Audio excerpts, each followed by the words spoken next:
ጥንታዊቷና ታሪካዊቷ የሐረር ከተማም ጀጎል ግንብ በውስጧ በርካታ መስጊዶችና ሰላማዊ ሰዎችን ብታቅፍም ሌሊት ሲመሽ ግን ሌላ ገጽታ ትላበሳለች። ብዙ መቶ ዓመታት የከተማዋ ነዋሪዎች ከዱር አራዊት በተለይም ከጅቦች ጋር ያልተቀደሰ የሚመስል ስምምነት አድርገዋል። በጨለማው የጀጎል ጠባብ መንገዶች ላይ በነፃነት የሚዘዋወሩት እነዚህ ፍጥረታት በከተማዋ ጥንታዊ ታሪክ ውስጥ የራሳቸው ሚስጥራዊ ሚና አላቸው። አካባቢው አፈ ታሪኮች እንደሚሉት እነዚህ ጅቦች በሰዎችና በክፉ መናፍስት መካከል ያሉ መካከለኛ ጠባቂዎች ናቸው ተብሎ ይታመናል። በምሽት በጀጎል መንገዶች ላይ ብቻውን ቢራመዱና ያንን የሚሰቀጥጥ የጅብ ሳቅ ቢሰሙ ምን ይሰማዎታል? ቀጥሎ የምንሄደው ደግሞ ወደ ሰሜኗ እምብርት ወደ ታሪካዊቷ የጎንደር ከተማ ነው። የፋሲል ግንብ የኢትዮጵያ ስነ ሕንፃ ጥበብ ማሳያ ቢሆንም ከድንጋዮቹ ጀርባ ግን ደም አፋሳሽ ጦርነት፣ የቤተ መንግሥት ሴራዎችና ግድያዎች ተፈጽመዋል። የአካባቢው አንዳንድ ነዋሪዎች እንደሚናገሩት በከፊል በፈረሱ ግንቦችና በጨለማ ክፍሎች ውስጥ የምሽት እንግዳ የሆኑ የሰዎች የሹክሹክታ ድምፅ፣ የሰይፍ መጋጨትና የፈረሶች ኮቴ ይሰማል።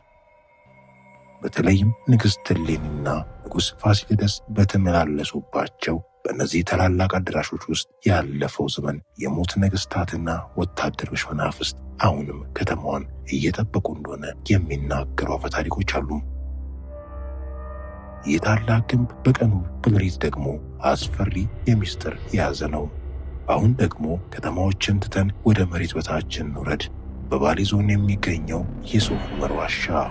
ይህ በተፈጥሮ የተሰራ ግዙፍ የከርሰ ምድር ዋሻ ከ15 ኪሎ ሜትር በላይ ይረዝማል። ነገር ግን ይህ ቦታ የተፈጥሮ ውበት ብቻ አይደለም። ዋሻው በጥንታውያን ዘመናት ለጣዖት አምልኮና ለተለያዩ ሚስጥራዊ ስነ ስርዓቶች ያገለግል እንደነበረም ታሪክ ያወሳል።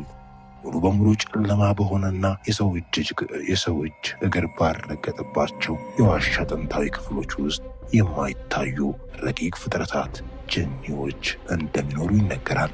እዚህ ዋሻ ውስጥ ባትሪው ቢጠፋና በዚያ ፍጹም ጨለማ ውስጥ ብቻውን ቢቀሩ የሚሰማውት ድምፅ የውሃው ጠብታ ብቻ አይሆንም። በመጨረሻ ወደ ቅድስቲቱ ከተማ ላሊበላ እንዴት አስፈሪ ልትሆን ትችላለች ብለው ይጠይቁ ይሆናል። አስፈሪነቷ ከተንኮል ሳይሆን ሰብአዊ አእምሮ ከሚረዳው በላይ ከሆነው መለኮታዊና ረቂቅ ኃይል የመነጨ ነው። እነዚህ 11 አብያተ ክርስቲያናት በአንድ ሰው የሕይወት ዘመን ውስጥ ከዓለም ተፈልፍለው ያለቁት እንዴት ነው? የታሪክ ድርሳናት እንደሚሉት ቀኑን ሙሉ የሰው ልጆች ሲሰሩ ውለው ሌሊት ነዋሪዎች እንቅልፍ ሲወስዳቸው ግን መላእክት ወርደው የሰዎችን የቀን ሥራ እጥፍ አድርገው ይረዱ ነበር። ይህ በሰዎችና በረቂቅ ኃይላት መካከል የተደረገ አስደናቂ ግን ደግሞ ሰውን የሚያስደምም የሚሰቀጥጥ ሚስጥር ነው።